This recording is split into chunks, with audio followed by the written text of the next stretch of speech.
Yeah, what do you get out of it? I mean, it's just the greatest thing for someone who likes political science and politics to see. Okay, you get, fine, it's something that the president has to do. You see all of the top people in government, all of the secretaries and the Supreme Court people and all the advisors, and you can see the difference between Republicans and how they react to what the president says, and what the Democrats how they react, and he's giving his vision for the country.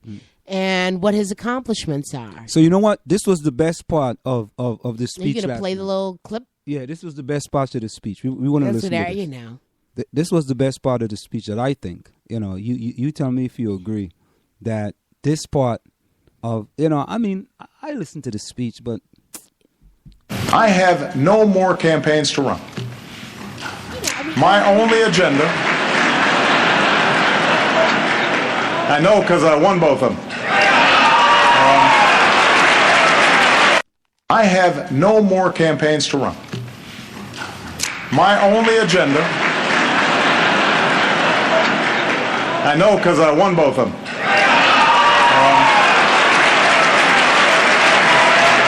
Still the president. Yeah, and that was the best part of the speech. Popular vote and the electoral vote. Yeah, that was the best part of the speech last night. Well, why? Because it wasn't planned. He was his cool self. He was the Obama that everyone wanted and voted for. What did you learn from the speech that you didn't know before? What did I learn from the speech? Well, I already knew that his intention was to offer free community college or put that up as a proposal. Okay. So we already knew that. Don't do this, because when you get excited over the Super Bowl or any of that other stuff, I'm going to ask you, at least what do you get out of that? At least if I get excited, I know the game has to be played. And I know this game has to be played. I don't have inside information about what the outcome is going to be. So you don't know what the outcome is. That's what's exciting about it. Yeah. So in this speech, you already know. He was touring the United States of America, telling you what he was going to talk about. What he was going to say already. Because I guess maybe if I were in the room, it would be more exciting. Yeah. In his speech, State of the Union speech, there was 48 million people in the U.S.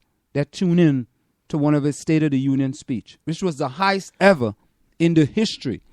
And after that, it went down to like 32 million. So the White House felt that they had to do something to make sure they get close to that number. I don't know what the number was for last night, but he went on a State of the Union tour of the United States of America. So after by me, I'm not saying anything about you or students of political science.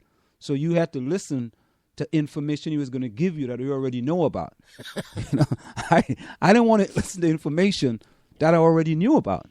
I told him if you could give me new information, something about immigration, I heard something today. I wanted to digress that the Republicans are upset that more Americans are going on food stamps.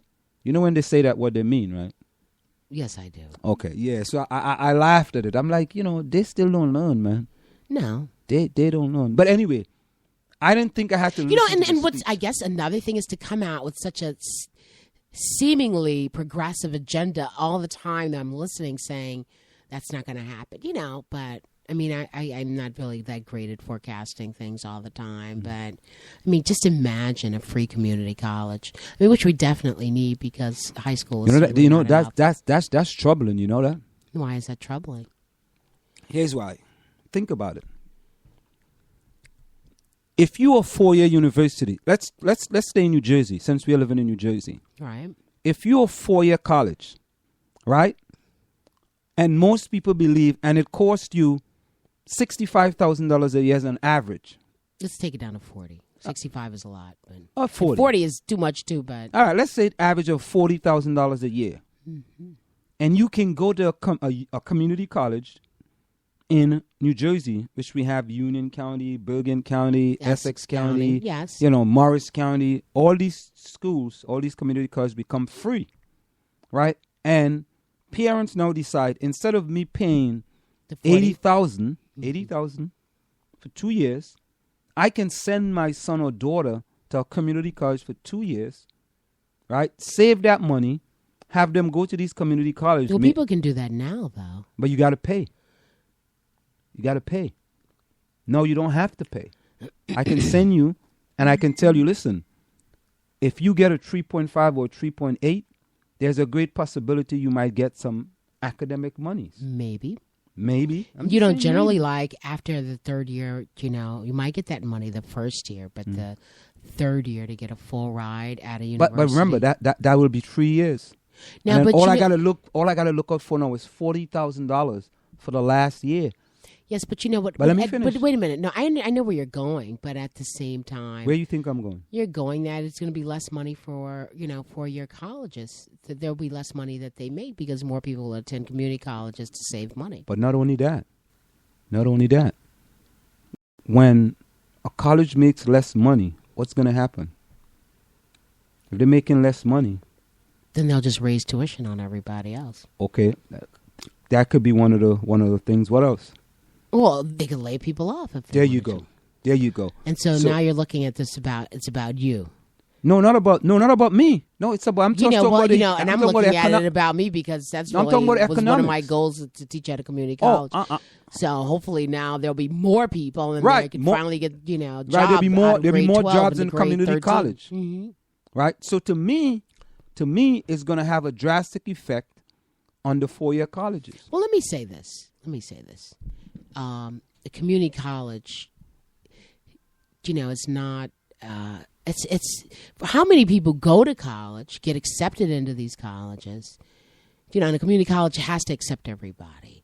So how many people go to college and then they have to take remedial? They don't have to accept everybody. Yeah, they do. No, they don't. They accept everybody. No, they don't. If you have a 1.1 grade point average, they accept you. I think so. Google that. Well, I'm not going to do that on this iPad because I'll lose the stuff that I've got up. No, let me see. No, I think it's open to all. And when you get into them and you don't place right, they will put you in remedial courses. So what it's doing, in effect, is doing all the work that wasn't done in high school and middle school. Because you can grade, okay, I go to community college, you take an entrance exam, you read at grade 9. Yes, you're going to have to take these remedial courses. And you take those remedial courses at a college, if indeed it does let you in, right? You take a remedial course and then you're paying for it and you're not getting any credit for it. Mm-hmm. So I guess they're trying to make a buffer, an additional buffer between high school and college. And it's also a stigma. So, to say, well, I went to Essex County as opposed to I went to Rutgers or, a state university. People are going to look at you in a different way. So, it is opening the door to some people. And college does cost a lot of money. Now, would I have sent my son, if community college was free, would I have sent him to Essex County before he went to, or my daughter to any of these schools before they went to the universities? No, I wouldn't have done that because that wouldn't have suited my child. No, as you say that, I'm listening. Here was an article in one of our favorite posts, one of our favorite places. Is the biggest misconception in the Huffington Post about community college. It is a first-class opportunity. No. Are there a lot of things community college could improve? Of course. Are there a lot of ways of higher education need to get better in order to make the American dream more of a reality for more people, especially those traditionally underrepresented in higher education? Mm-hmm. Heck yes. But I think we are done, and what we've got in community college is still pretty dang special. Community college don't accept just anyone; they accept everyone. And like any form, there you go. And like any form of public education, that's what makes it so complicated and so important. Yeah, educating people from all different backgrounds and many different abilities and needs is hard. Yes, but it's worth doing. And Here is the thing I think a lot of people, students included, misunderstand about community college. Just because they don't require a particular SAT score for admission does not mean the classes end hard or that getting a degree isn't going to take a tremendous amount of effort and sacrifice. That's right. Community college is hard. If it was so easy, the graduation rate will be higher. I got to tell you, Marjorie, that is some good information that I learned. Yeah. because I didn't know that. You know, and I mean, I thought that when you apply, they had a criteria in order for you to get in. So basically, it's grade 13 and grade 14. Yeah, it's open sesame. Yeah. Just. I mean, you still got to fill out the application and everything. And you still have to pass classes. I mean, I went to a community college my first year of college because I was a WAC high school student. And that was where I got turned on into history. You were a WAC high school student? Yes, I was. Really? Why was that? I mean, I wasn't serious. I just knew I was going to go to college and I was supposed to, and that's just the way it was. But I didn't equate that having to do with grades or anything. When did you change from being a WAC to be a real student? The change happened in 11th grade. But you went to community college, though. Yes, but my grades in the 9th grade and the 10th grade weren't great. I just, floated along. And then in 11th grade, I finally got put into an honors class. And then I said, oh, people actually do work in here, and I got to use my brain and I got good grades and it went on until the 12th grade. But it wasn't like, the most challenging high school. And so I only applied to one college. It was amazing, the information I didn't know. But I applied to one college. I didn't get in. So I went to community college, and it felt like grade 13. But the person I had who taught me U.S. history introduced me to Howard Zinn. I had an instructor of philosophy, Azar. And, I was just amazed. And I guess that was when I matured as a student for real and learned that I wanted to learn about history. And so after that, 1 year, then I transferred to a university, with A's and B's. So that's just, some people it takes a little bit longer to mature and to find themselves. And that's okay. And especially if those people have to have remedial courses that they would pay for at a college, if indeed that college let them in. And when you don't do well and you need to go to a community college like I had to my first year, it's a gateway. But I didn't stay there for 2 years. And then there are associate's degrees that you could get, and maybe there's training you could get. So you could actually leave after a year and transfer to a 4-year university? That's what I did. Sure you can. Because my intention was I was trying to get out of the house and go live in a dorm like everybody else was supposed to do. So that's what I did. So, with that in mind, maybe we could do some local news. Yes, let us do some local news. Since we are talking about, why don't we go to Essex? Why don't we go to our good friend Jared Kofsky at Place, New Jersey? He has 2 good articles in Place, New Jersey. One talking about the South Mountain and Hilltop Reservation to close for deer hunt. And the other one talking about Columbia students. Well, let's stay on the school thing for a second. And then I want to know what you think about hunting animals. Have you ever shot an animal? I have never held a gun in my life. Thank you. I haven't either. There's some people like, yo, man, you don't know what you're missing. I asked about guns one time. I had certain students that just lit up with excitement.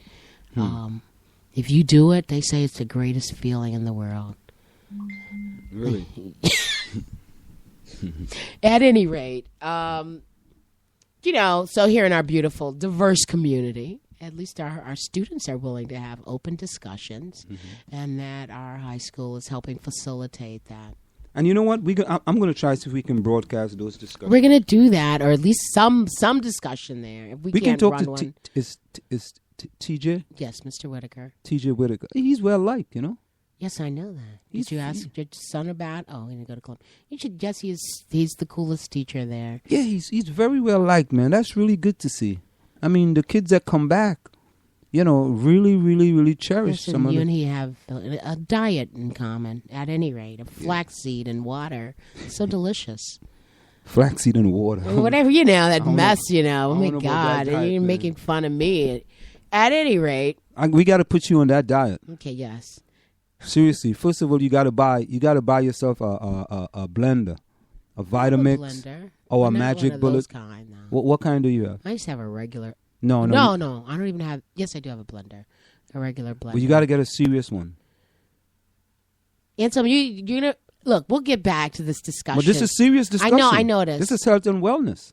But that's not the topic right now. No, but we could always deviate into the topic. We're not going to deviate right now. You said you're going to dedicate a whole Why, show to health and wellness. You don't want to talk about that stuff?